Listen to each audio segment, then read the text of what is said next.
Simon and the Divine Disciplinary Panel says Yuri. Thank you, Yuri. My sorry story starts on a football tour to Scotland back in the mid-90s. Before I go any further, perhaps I should define the phrase football tour. This was a tour in the sense that the only touring would be from one drinking establishment to another and would be punctuated by a single football match, where the standard of play from our team would be of the primary school reserve team level. Having endured a tortuous journey from South Wales to the east coast of Scotland in the back of a cramped minibus, my teammates decided an evening sampling the pubs and clubs of the nearby town of Falkirk would set us right. So we duly piled into the back of a couple of taxis.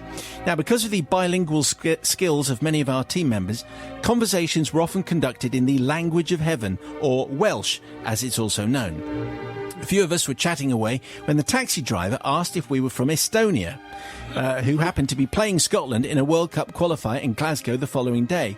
I explained that far from being Estonian, we were a village football team from the deepest, darkest valleys of South Wales. This is Yuri speaking here. And we were on our annual football tour. However, this case of mistaken identity on the taxi driver's part did plant an acorn of an idea in my head. On arrival in Falkirk, we eagerly poured into the nearest bar and discussed such burning issues as tactics for the match and which of Falkirk's nightclubs, the Velvet Rooms or the Moon, we were going to frequent. One of my Welsh-speaking teammates and I were interrupted by a pretty young lady. "Excuse me," she said, sounding exactly like Claire Grogan from Gregory's Girl. Men of a certain age will understand the significance of this reference, and if you need any extra help... Good. I'm glad we bumped into each other. That was Claire Grogan from Gregory's Girl, so Matt's obviously got it. But my friend and I, says this girl, my friend and I were wondering what language you're speaking. In a flash of inspiration and conjuring up my best comedy Eastern European accent, thanks, I replied with a flourish, which the late Peter Ustinov would have been proud. Oh, here we go. It is Estonian. Oh. Are you here to watch the match tomorrow? She asked excitedly. Noticing how impressed she appeared to be that I was an Estonian fan, I thought I would go one better. No, I replied a little indignantly. We are members of the Estonian...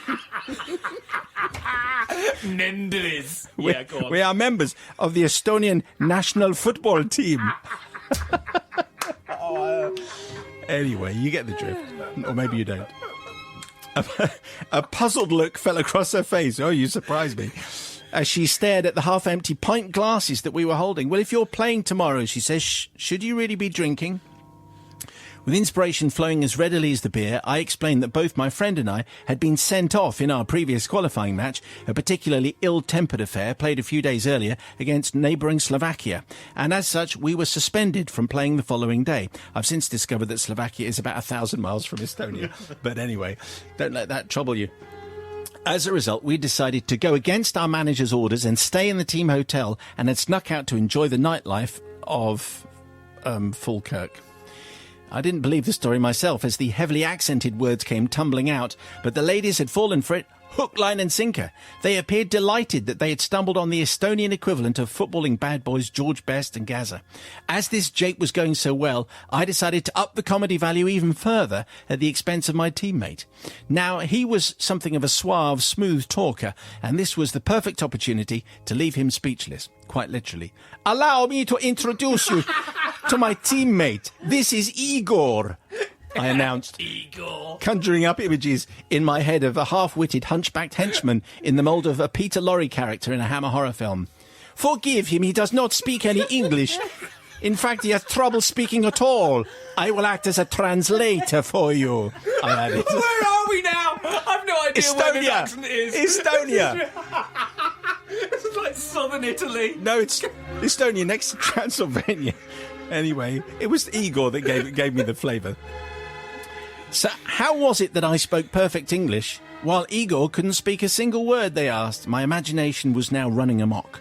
I told them that I had honed my perfect English following a big money transfer to Chelsea and in my spare time volunteered with various animal charities. Igor, on the other hand, I explained, was not the sharpest knife in the drawer. It was his first time abroad and he was only in the Estonian team because his father was the manager. This generated huge admiration for me and massive sympathy for Igor. The girls were obviously becoming quite interested in their charity-supporting Estonian football superstar Bad Boy and his unfortunate sidekick Igor. Now, this growing admiration posed something of a problem, particularly as Igor and I were both married men in real life.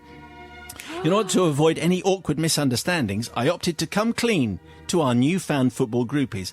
I'm really sorry, I said nervously, not sure how my deception would be greeted, but actually we've been pulling your leg. We're not really professional footballers from Estonia. We're on a football tour from Wales. Wales? Interrupted one of the girls excitedly. We love Wales. Do you know the Stereophonics? Yes! Well, funny you should ask, I started. Brilliant. Now, Father Simon, I either then said we were two married Welshmen who played for the equivalent of a local village pub team's fourth 11 and perhaps weren't the superstars we made ourselves out to be, or I said I was the Stereophonics manager and Igor was a roadie. I can't quite remember just now. Anyway, I need forgiveness from the two Scottish lassies who I so convincingly duped. They seem to be delighted to have met the Estonian football version of The Odd Couple. Neither do I wish to apologise to Igor, who eventually forgave me for casting him in the role of illiterate international footballer.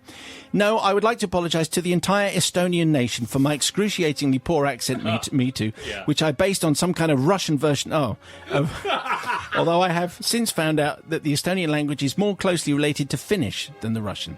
Anyway, yours hopingly for a lenient yellow card rather than a rash red from Yuri Hudyanikagolov is how he sounded. Anyway, well, let's just check in then on the forgiveness stakes from the juggernauts of justice. What do you say to Yuri, Sister Bobby? Well, the thing is, there are many points on this, but Yuri, you're such an idiot.